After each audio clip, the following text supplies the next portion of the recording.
Now here's our reporter, Laura Windsor, with information on children and tics.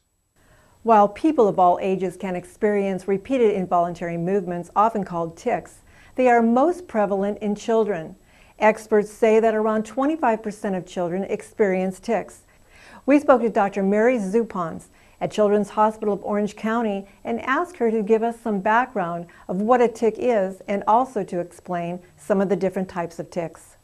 It's a genetic disorder, and it usually becomes manifest in school-age children. Tics are many different things, but there are motor tics and there are vocal tics. They're repetitive, stereotyped mannerisms. A simple motor tic can be repetitive eye blinking, shoulder shrugs, neck twitches. They tend to be more proximal, involving the shoulder and the head. They can be vocal tics as well, which are repetitive throat clearing, sniffling, vocalizations that are repetitive and stereotyped. They tend to wax and wane in severity and frequency, and they can change over time. So a child who has what we call simple childhood tic disorder with a simple motor tic can one time have repetitive eye blinking and another time have irregular stereotyped shoulder shrugging, and yet another time have intermittent head twitching. If a child has multiple motor tics and multiple, or at least one vocal tic, waxes and wanes in severity and frequency, lasting more than 1 year with onset before 21 years of age, that's called Tourette's syndrome.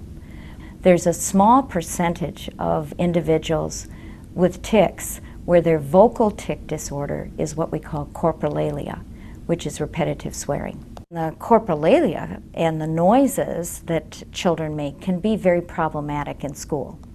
If it's sustained and repetitive, then medication may be necessary.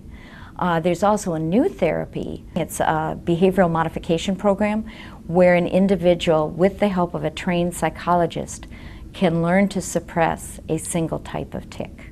Oftentimes, the tics will disappear around the time of adolescence with Tourette's syndrome, but there are comorbidities or other associated conditions with tic disorders and Tourette's syndrome that may be more problematic, such as learning disabilities, attention deficit hyperactivity disorder, obsessive compulsive disorder, and oppositional defiant disorder.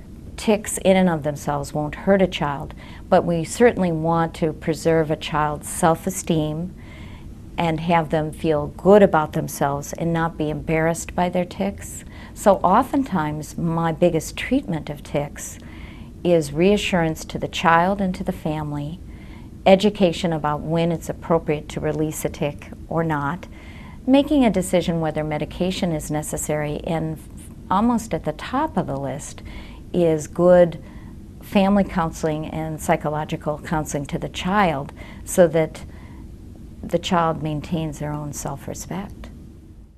Since the treatment of tics is individualized, it is best for a patient to consult with the child's doctor if they feel there is a problem.